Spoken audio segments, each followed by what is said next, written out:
দক্ষতা উন্নয়ন অধিদপ্তরের উদ্যোগে এবং কৈলাসহর মহকুমা প্রশাসন, কৈলাসহর পুর পরিষদ, গৌরনগর ও চণ্ডীপুর পঞ্চায়েত সমিতি যৌথ ব্যবস্থাপনায় শনিবার কৈলাসহরে ঊনকোটি কলাক্ষেত্রে অনুষ্ঠিত হয় চাকুরি মেলা ও দক্ষতা উন্নয়ন সচেতনতার মেলা।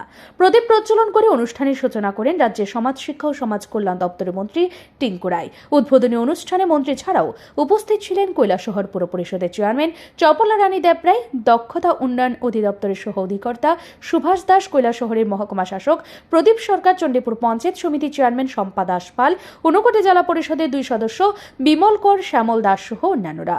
অনুষ্ঠানে স্বাগত বক্তব্য রাখেন কৈলাসহর মহকুমা শাসক প্রদীপ সরকার। দক্ষতা উন্নয়ন অধিদপ্তরের সহ অধিকর্তা সুভাষ দাস দপ্তরের উদ্যোগে নেওয়া দক্ষতা বৃদ্ধি ও সচেতনতা বিষয়ক বিভিন্ন কর্মসূচি নিয়ে আলোচনা করেন। চাকরি মেলা ও দক্ষতা উন্নয়ন সচেতনতা মেলায় কয়েক হাজার যুবক যুবতীরা অংশগ্রহণ করেছে। অনুষ্ঠানে বক্তব্য রাখতে গিয়ে মন্ত্রী টিঙ্কু রায় বলেন যে ভারতবর্ষ স্বাধীনতার 78 বছর পেরিয়েছে। অন্যান্য দেশ যেমন জাপান, কোরিয়া, চায়নার যুবক যুবতীরা দক্ষতার ক্ষেত্রে যতটুকু এগিয়ে রয়েছে, ভারতবর্ষ ততটা এগিয়ে যেতে পারেনি। 2018 সালের আগ পর্যন্ত ভারতবর্ষে 2.5 থেকে 3% লোক দক্ষ ছিল। 2014 সালে নরেন্দ্র মোদী দেশের প্রধানমন্ত্রী হবার পর দেশে দক্ষতা উন্নয়ন অধিদপ্তরের মাধ্যমে দেশের ছেলে মেয়েদের দক্ষতা বৃদ্ধির কাজ চলছে। ইতিমধ্যে প্রচুর কর্মসংস্থানের ব্যবস্থা করা হয়েছে। আমাদের অত্র অঞ্চলে বিশেষ করে উত্তর জেলা এবং ঊনকোটি জেলার ছেলে মেয়েরা রাজ্যের বাইরে গিয়ে কাজ করতে কিছুটা অনীহা রয়েছে। দক্ষতা উন্নয়ন অধিদপ্তরের পক্ষ থেকে বিনামূল্যে প্রশিক্ষণ নিয়ে নিজের রাজ্য বা জেলায় রোজগার করতে পারবে। আজকে যে মূল উদ্দেশ্য আমাদের স্কিল মেলা এবং এখানে যে প্লেসমেন্ট দেওয়া, আজকে বাইরে থেকে এসে অনেকগুলো কোম্পানি যারা তাদের লোক, তাদের চাহিদা মতো লোক যদি পায় তারা নেবে বাইরে। হয়তো আমাদের এখানকার পার্টির সমস্যা হলো আমাদের বিশেষ করে উত্তর জেলা এবং ঊনকোটি জেলার ছেলেমেয়েরা বাইরে যেতে চান না। তারা চান যে আমি আমার বাড়িতেই থেকে কিছু করতে চাই।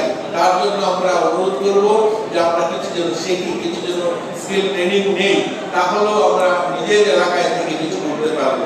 কারণ আমরা যেহেতু বাইরে যেতে চাই না, কারণ আমাদের রাজ্যের সহ উত্তর পূর্বাঞ্চলে আমাদের যে পরিমাণ ছেলে মেয়েরা, শিক্ষিত ছেলেমেয়েরা প্রতি বছর বেরোচ্ছে, সেই পরিমাণ এখানে কর্মসংস্থান ব্যবস্থা নেই। তার জন্য বাইরের থেকে অনেক সময় চাহিদা অনুযায়ী তারা আসেন, কিন্তু আমাদের এখান থেকে ছেলেমেয়েরা উত্তর ঊনকোটি জেলার বিশেষ করে তারা বাইরে যেতে চায় না। আমরা চাইবো আমাদের এখানে যে সমস্ত স্কিল সেন্টার যারা পার্টনার এসে তাদের এখানে যেন তারা যোগাযোগ করে এবং প্রয়োজন অনুযায়ী তার দক্ষতা অনুযায়ী সেটাকে যেন আরো বিকশিত করতে পারে, আরো সে ভালো কিছু করতে পারে, সেই ভাবনা নিয়ে তারা এগিয়ে আসে। তাহলে আমাদের রাজ্য যেমন এগোবে, আমরা আমাদের ঊনকোটি জেলাকে এগোতে পারবো। আজ আমাদের ঊনকোটি জেলায় আপনারা এখানে অনেকে আছেন, হয়তো দিয়েছেন সোনামুখীতে দেখবেন একটা বিশাল বড় একটা প্রজেক্ট হচ্ছে, আপনারা জানেন। উদ্বোধনী অনুষ্ঠান শেষে মন্ত্রী টিঙ্কু রায় সহ সকল অতিথিরা মেলার বিভিন্ন স্টল পরিদর্শন করেন। ব্যুরো রিপোর্ট, ঋদ্ধি নেটওয়ার্ক।